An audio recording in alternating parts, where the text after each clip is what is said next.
I deeply appreciate the way you're analyzing and observing a religious text that can often be seen as a story, a lesson, a message, and actually looking at it as closely linked to human development. And part of my training, I did something similar with the Bhagavad Gita, which is the text of the East. And it's similar. There's a conversation between the divine Krishna or God with Arjun, who's an archer who has lost all self-belief and self-esteem because he's having to fight his family. He's an archer. Yes, he's an archer. Sin means to miss the target. Oh, wow. Yeah, it's an archery term. Yeah. And that notion of sin has that archery connection in multiple different languages. And so it's the same theme that you're describing. And the reason for that is an archer hits the target, right? So to hit the target accurately is to pursue the divine most appropriately. So there's a metaphysics of archery. So that's definitely that's a good example of how that's right. There's no mistake in that, right? There's no mistake in that. You want to hit the target dead center. Absolutely. Right? Yeah. And in the beginning of the text, his bow is slipping from his hands because he's feeling sweaty, he's feeling nervous, he's feeling anxiety, right? And therefore he turns to God for instruction and guidance. Okay, so there's a meaning there too. So psychologists have demonstrated convincingly, mostly statistically, that there's no difference between being self-conscious and being miserable. Right? They're so tightly associated. So, for example, in the Big Five, in one of the classic Big Five personality descriptive processes, tests, self-consciousness is a facet of neuroticism. So it's actually a sub-element of suffering. Okay, so what does that mean? It means that if you're focused on your narrow self, what you want now, you're going to become both aimless and anxious. And that's technically the case. And so you might say, well, then what's the medication for that? And the medication isn't exactly to stop thinking about yourself because, well, then what do you think about? And exactly how do you continue to maintain your care for yourself? The medication to that is to aim higher. For example, in our conversation, and you're obviously good at this because your podcast wouldn't work, you can't sit in a conversation like this and do nothing but aim at the enhancement of your own status, let's say, in the eyes of your audience or at the expense of your guest. First of all, if you do that, you won't have guests for long and their quality will disintegrate. But also people will see through you eventually and see you as self-serving. If by contrast, you aim the conversation at the expansion, let's say, of your own understanding and wisdom, then it's not about you, it's about the dynamic of the conversation, and you can bring everybody along for the ride. But one of the benefits of that is you won't be self-conscious. So your hands won't sweat, you won't miss your grip on the bow, you won't aim wrong. There's almost no failure, regardless of how arbitrary, that you can't learn from. If you're a man and you're getting nowhere with women, it's very easy for you to become extremely hostile to women, which is not going to help you out much. The depressed person will assume that they're very unhappy and that's always there. But if you get them to track it, what you find is they may be comparatively unhappy, but there is variation. So there'll be times when they're much more miserable than usual, but also times when they're less miserable. I guess it comes back down to, in the same way that you talked about the call to adventure, almost feeling like the first step, at least from what I observed from what you were sharing. Maybe there are a lot of people listening today who may feel, Jordan, Jay, I've never had the call to adventure. Like I've missed it. I haven't seen it. Even if it's there, I don't know where it is in my life. And that's why my life feels meaningless. I feel lost. I feel stuck. Because I just don't see it. And see is the right metaphor there. So the ancient Egyptians, one of their gods, Horus, was the god of the open eye. And the Mesopotamian god Marduk, who was a savior figure, whom the emperor should model himself after, was also, he had eyes all the way around his head, so he could see. That's not the same as thinking. So to have an open eye is to attend.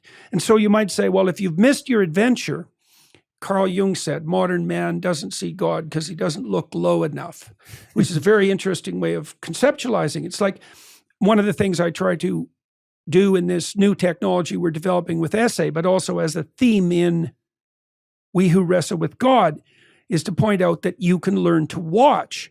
So, for example, when I was dealing with depressed people in my clinical practice, and this is a pretty standard behavioral approach, is one of the things you do with depressed people is you have them track their mood, say maybe every hour during the day. Because a depressed person will assume that they're very unhappy and that that's always there.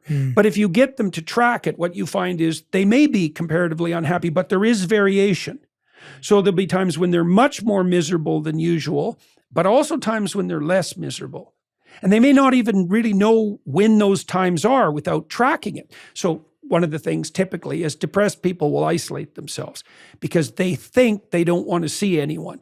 But if you have them track their emotions, you find that when they're with other people, they're almost invariably less depressed.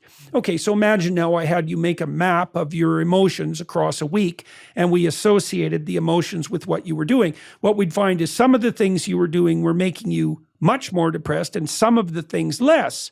And so then your goal, so the first goal is see that, attend to that, as if you're ignorant even with regards to your own nature.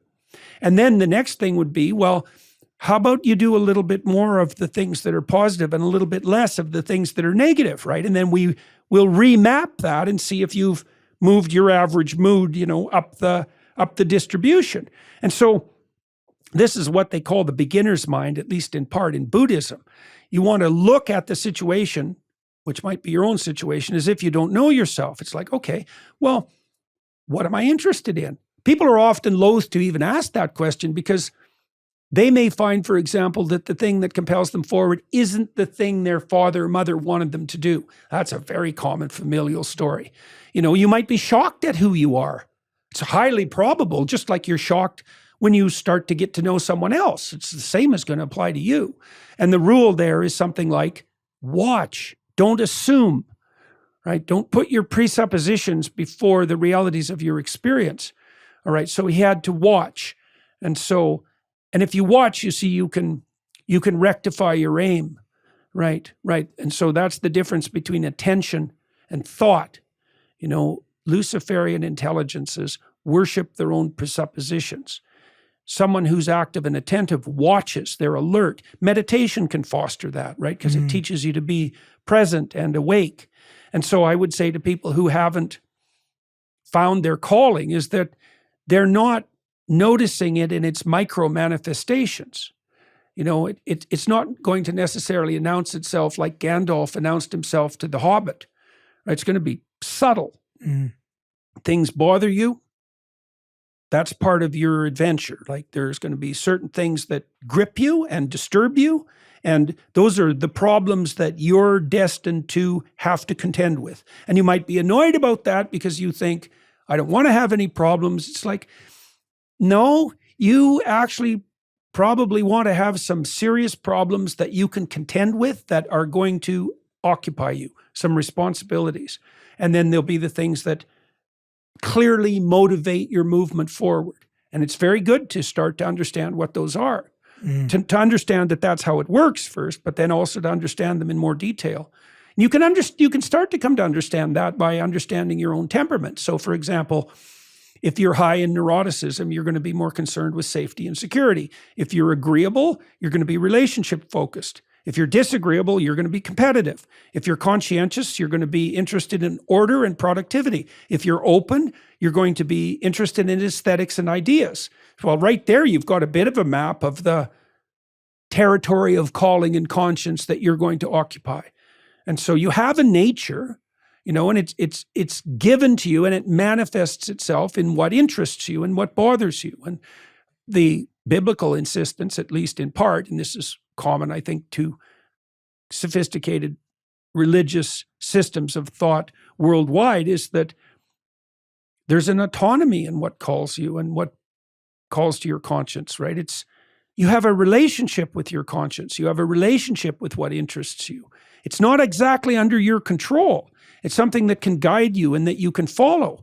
And that's portrayed in in the story of Abraham, for example, as God is the call to adventure. It's an extremely interesting conceptualization.